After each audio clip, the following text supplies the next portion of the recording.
नमस्कार आपण मैंने केमती अछंती। मु तो पूरा मस्त अच्छी।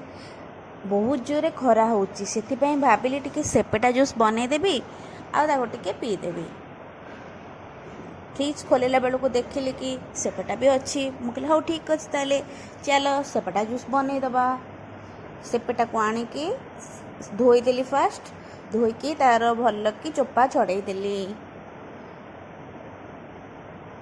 आ सेपेटाटा ना बहुत मीठा से चीनीर आवश्यक टोटाली भी नहीं।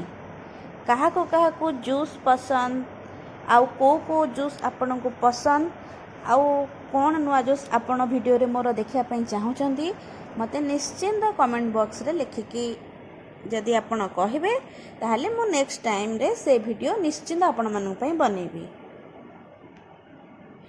जेहेतु खरार दिन से सब प्रकार जूस पिया निहाती दरकार।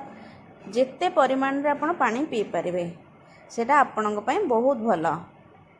मु तो डेली डेली जूस बन के पिऊँची। देखंतु मो सेपेटा को मु काटिकी छोट छोट पीस बनईदेली। सेपेटारे थिबा मंजी गुडी को बाहर करदेली। ए मंजी को भी मु पोती देछि। देखिबा काले जदि गछ उठिजिब।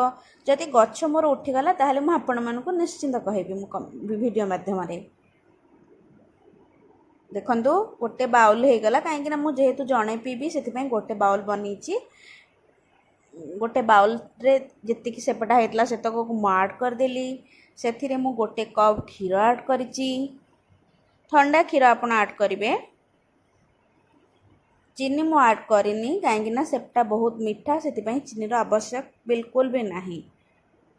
से टिके नाको मु मिल्क मेड ऐड कर देछि। तापर याकु नहीं मु मिक्सचर ग्राइंडर रे ग्राइंडिंग करदेवी। आउ ता देहरे मु चिया सीड्स सकाळु भिजे की रखिथिली। देखंतु मो चिया सीड्स भी बनी जाइछि। एबे देखंतु मो जूस रेडी हो गलानी। गोटे ग्लास रे मु सर्व कर दोछि।